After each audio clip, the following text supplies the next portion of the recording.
and welcome to another edition of Kirklees Local Television's Weekly Wind-Up, the programme that discusses news at the heart of the Kirklees community. I'm Kyle Warwick, and joining me on this week's programme is Liberal Democrat Councillor for the Colne Valley, David Ridgway. Hello, David. Good morning. Also joining us is the Chairman of Huddersfield Civic Society, Chris Marsden. Morning, Kyle. Hello, Chris. And last but by no means least, joining us from 117 Architects is Kevin Drayton. Hello, Kevin. Good morning. We start this week with discussion about Kirklees public transport links. Recent years have seen fares increasing consistently, whilst many people have been complaining at very few improvements to services. David, I'll come to you first. Do you feel that fare increases are justified? Right. Well, the public transport in this country is now a privatised industry. That means that the companies that provide public transport for the benefit of the people have got to be able to turn a profit, otherwise they go out of business. If they don't turn a profit and they go out of business, then there is no public transport at all. So the major argument should be, should it be privatised or should it be nationalised? Should it be run by the government or should it be run by private enterprise? If it is, as it is at the moment, run by private enterprise and they have to turn a profit, then they have to maintain a balance between the cost of the fuel they have to use and the maintenance of their vehicles and the wages they have to pay against the amount of revenue they receive from the fare-paying public. If the amount of revenue that's coming from the public is insufficient to maintain the costs of running the business, then the fares have to go up. That's the accountant's answer. My understanding is that even private companies are subsidised in some way by government to run public transport networks. Does that not go some way towards covering the cost of... Obviously not. Obviously not. Fair enough. Chris, I'll come to you next. Do you feel that the increases to the fares are supported by improvements to services? I know you yourself use buses quite regularly. Well, I'll give you another accountant's answer. For every accountant, you get another answer. The buses were privatised from 1986, and we had a municipal bus service until then. And the idea was that competition would improve service and keep down fares. That has been spectacularly proven wrong.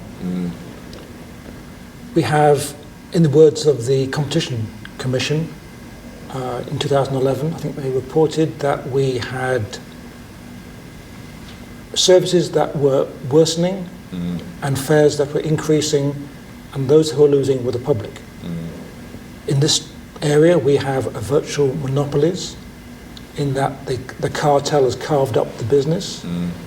If anyone was to actually go out of business, they could be replaced by another competitor. There wouldn't be no public service. There would be competition, true competition. But because we have the situation where there's no competition, the monopolistic supplier can put up the fares and still decrease services and disprove the service. So in short, no, the fares are not justified, because a 20% increase on fares last week from 80p to £1 fare seems quite unreasonable at this stage of inflation and non-increasing costs. Can I just add to that? By all means, yeah. Thank you. There's only one area of this country where public transport operates satisfactorily from the point of view of the provider and the travelling public. The travelling public would probably say there's insufficient public transport provided for their use, but it does work, and that is in London. And it works in London because there is, how many providers in London? One, London Transport. And that demonstrates that a public service should be run by a public service, not by competing private industry, where the competition, as Chris has pointed out, painfully doesn't work. Definitely. Kevin, I'll come to you next. I know you use public transport outside of the Kirklees area. Is it your experience that the problems that Chris and David have been describing are unique to Kirklees, or do you think it's a No, I don't think they're by any means unique to Kirklees at all.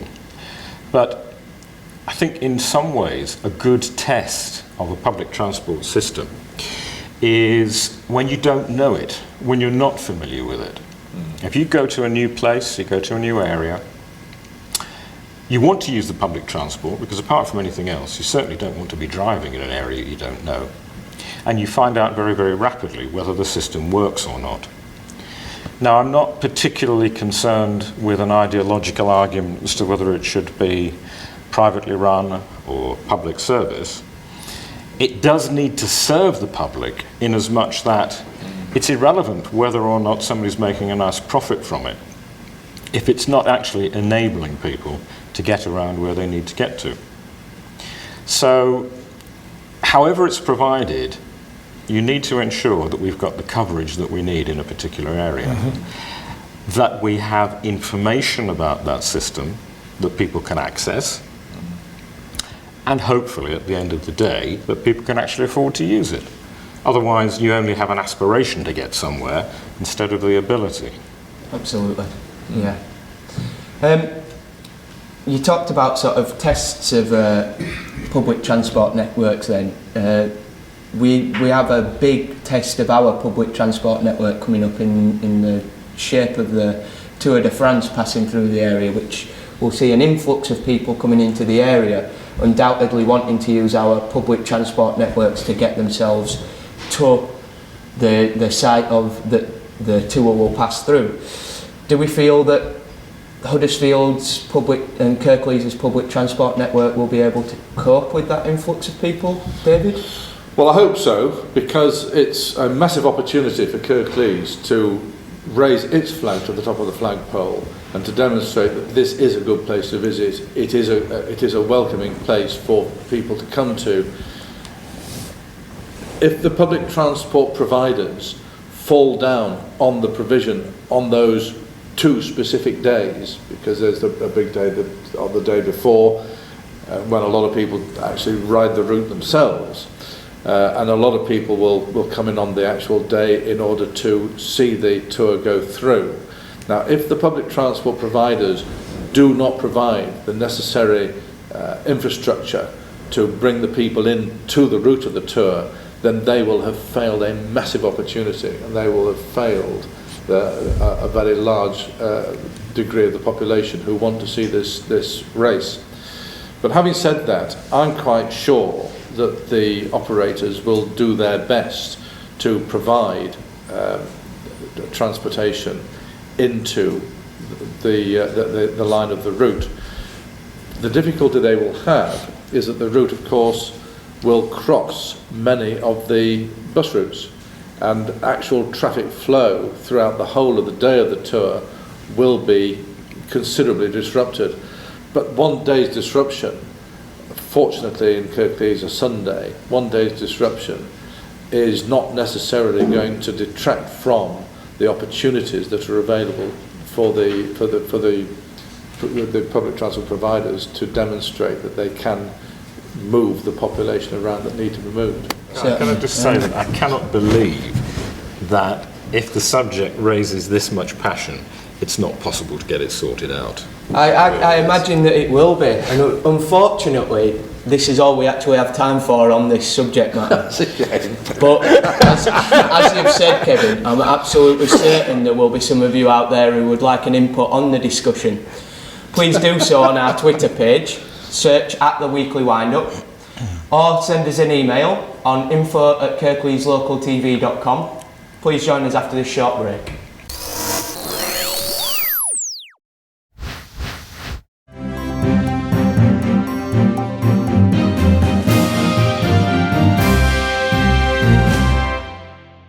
Welcome back. We go straight into the issue of the many empty buildings around the Kirklees area. The area is littered with many big old buildings in town centres and villages that have passed out of date and usage. Some would like to see them recycled, others would prefer to see them replaced entirely.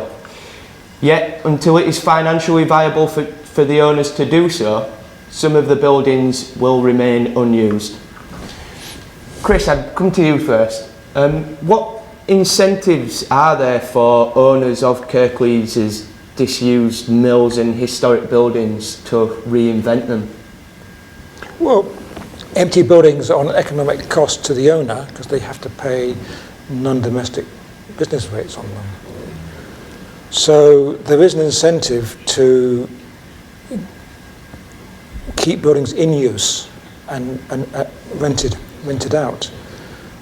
But the structure we're in a post-industrial age in the area. We've lost virtually all the industry that occupied these mills, and new industries are occupying some of that space.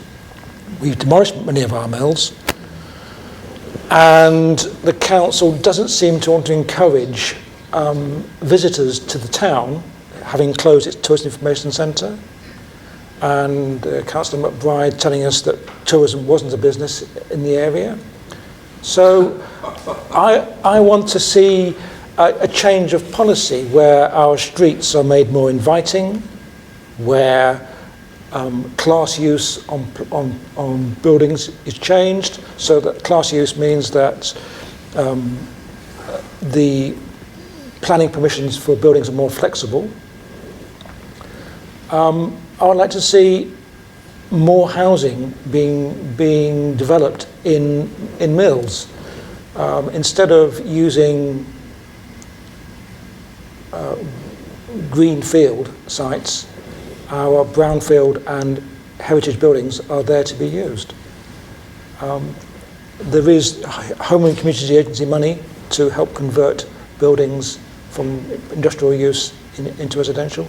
We've seen 3 projects like that in the town centre. And then finally, Kirklees is a major building owner in the town centre. It owns buildings like the Co-op and Kirkgate buildings and estate buildings. And some of these have now got consent for reuse. So with central government funding, there is hope that we'll see some of our buildings being reused shortly. That's great. Kevin, do you feel it is important to recycle all buildings rather than getting rid of them and replacing them entirely? Well, I think you know, Kyle, that I'm a great believer in the long life, loose fit, low energy maxim when it comes to buildings.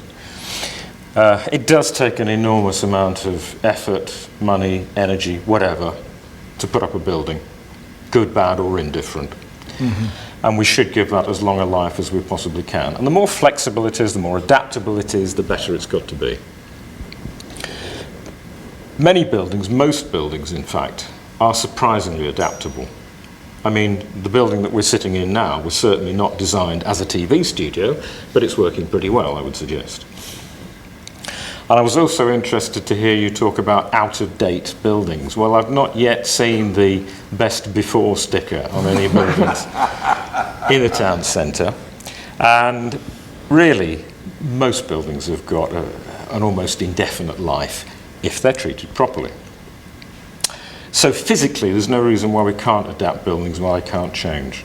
It's very often legislation and the climate within which we're trying to operate that's the problem. Chris has mentioned the matter of use class orders, which is basically the designation that goes onto a building that says what it may or may not be used for. Now, we may have set that up 20, 25, 30 years ago. The fact of the matter is, life changes, and it changes in ways that we cannot possibly predict. But with the overriding concern that we want to make the town a thriving place, a place that people do want to come and visit. There's nothing more fascinating than going to a new place and wandering around and getting to see it, to understand it. People should want to come to Huddersfield. So let's try and achieve a regime that gives us the opportunity to use buildings in ways that we just never have thought of before. Mm-hmm. You can, in different parts of the world, have, this is a strange example perhaps, you can have swimming pools on roofs, you can have restaurants in places you didn't imagine. We are social beings, we want to congregate, and town centres are essentially places where people get together in groups. And we need to facilitate that, not just in the buildings, but in the spaces between them as well. One of my concerns about Huddersfield is that it doesn't for me, it may do for the other two guests, it doesn't have a natural automatic centre. If you wanted to celebrate something as a town, where logically would you congregate in Huddersfield?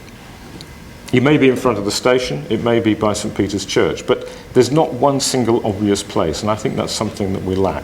However, I can see from the expression on your face, I'm getting a bit off the subject, as I usually do.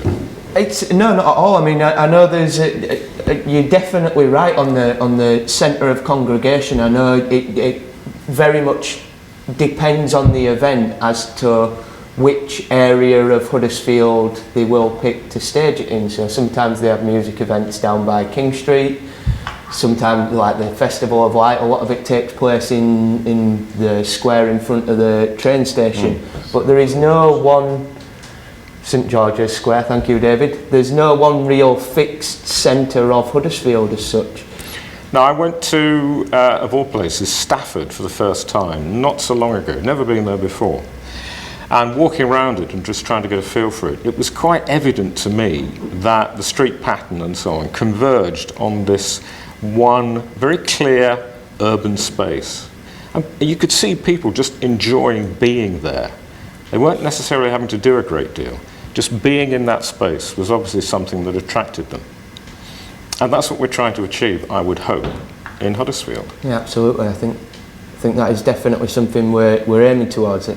Both of you have talked about the sort of nature of town centres.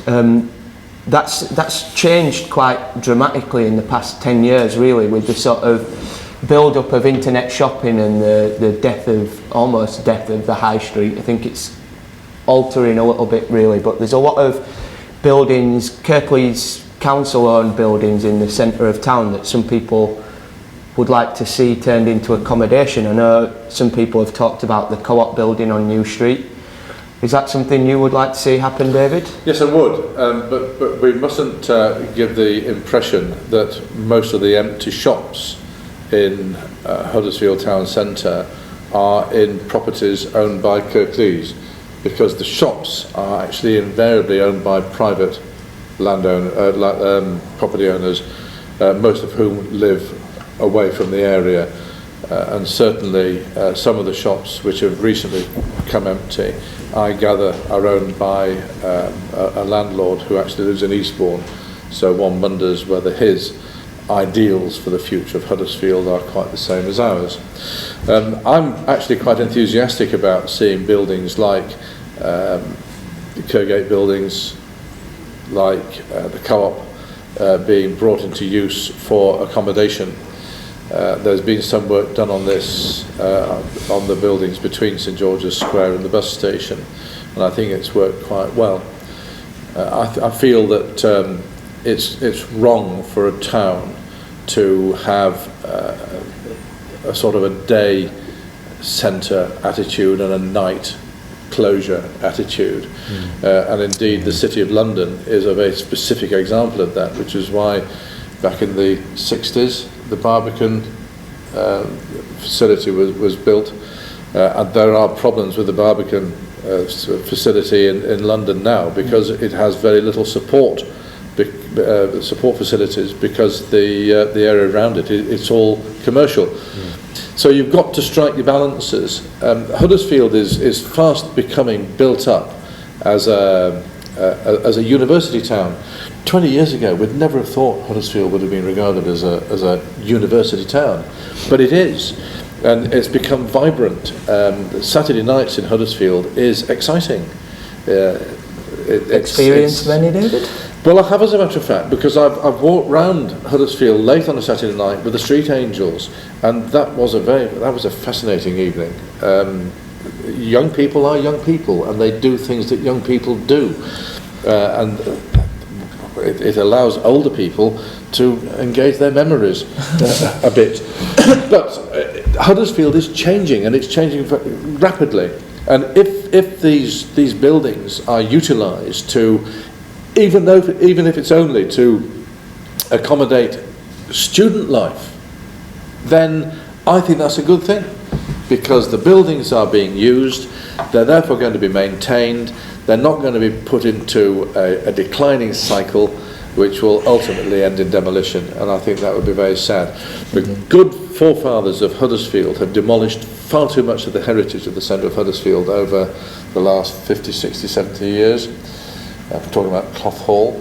Why do we call Cloth Hall Street when there's not a Cloth Hall? I mean, it's absolutely crackers, isn't it? But there you go, such is life. I would agree, but we need a sense of perspective on this. Yeah. I mean, I'll just recommend you very, very briefly an excellent book, The Buildings of Huddersfield. There you go. Do try and get hold of a copy if you can. That gives you a very, very quick sense of real perspective about how Huddersfield has developed, the different buildings we've had from different periods. We've talked about the high street dying. Well, that's happening everywhere across Britain. It's a relatively short-term phenomenon, and you need to understand it in the historical context. It'll change, we will move on. What we've got to do is we've got to understand that there is a future. We may not see it quite clearly yet, but let's not throw out the baby with the bathwater. Do we ever see the future clearly? No, of course we don't. But the one thing I would say that does bother me is that we have been through a period, some people would say we're still in it, where the buildings that we are adding to Huddersfield are simply not up to the quality of some of the ones that we've had before. Absolutely. I think Now, that is startling. that's Walking difficult. around Huddersfield is... That's a difficult one for me to say as an architect working at the moment. But certainly in terms of things like the gateways into Huddersfield, we seem to be getting quite a bit of recent development where, naming no names, we're not necessarily giving the entrance to Huddersfield the sort of signage of quality that we need for our town. Quite right. Is that something you agree with? I totally then, agree with that. Absolutely. Yeah. Oh, And I make one. that's a shame. I thought we were going to get some But I'd make one other comment, that I gather it was 20 years before the Huddersfield Narrow Canal reopened in year 2000. Yes. The then Chair of Planning, Councillor George Spate, who sadly died last year, and who was a friend of mine, although he was not of my political persuasion, he was a bit confused politically. Uncle George, as I called him, was then Chair of Planning, and he made the decision, so I'm told, that there would be no further development on the track of the old Huddersfield Narrow Canal way back in 1980, on the basis that one day it might be reopened. And he was laughed out of court, and it was reopened, and he was there to see that reopening. I was chair of the Canals Committee at that time, and I have to say it was a massive achievement. Now that's something old being reused. It's not being used today for carrying coal up to the mills in Marsden and Slathwaite, because there's no mills and there's not many barges. But it is being used for tourism. And whatever Peter McBride might say about there's no tourism in Kirklees, well, I think that's a bit crackers as well. I think from the conversation, what I'm getting really is that whatever happens, there needs to be a degree of flexibility going into the future. Yes. There needs to be a certain amount of planning, but a certain amount of flexibility within that planning to allow us to use buildings for various... I'll give you a classic example, which has nothing to do with buildings, about the need for flexibility and how you can get it wrong if you think you can plan for the future. I bought a radio, a portable radio, a couple of years ago, and I thought to myself, I'm going to be very clever here, and I'm going to get myself a set of batteries for this, because I know they're going to go out of production. And I'll store them away and I'll be able to use them all the time. I've still got 3 of the batteries sitting in the cupboard doing nothing because, of course, the radio itself became obsolete. Huddersfield is probably unique in that the local authority, Huddersfield Corporation, bought so much of the land, the property, 4,000 acres in 1920. So Kirklees is now actually a major landowner and landlord in Huddersfield. Despite what David said, it actually, the council does own a lot of retail space in Huddersfield. And it keeps buying property. It recently bought the Co-op building in 2008 for a lot of money, but that scheme Didn't fell save down. the Co-op bank there, did it? It had stopped being a co-op many decades before. Yes. And so the council does have aspirations which are in its own interests rather than the town's. And I think the council must recognise that simply putting up car parking charges or closing the TIC may save itself some money in the short term, but it doesn't do our economy any good. So it must invest in our town rather than just its own interest. With joined up thinking rather than singular bits here and singular bits there. Unfortunately, we've reached the end of today's programme. Thank you to our guests for joining us. Thank you. Thank you. Please get in touch with us with any comments you have on today's show. Once again, you can do so by email info@kirkleeslocaltv.com or on our Twitter page, search @The Weekly Wind-Up. Join us again next week. Thank you and goodbye.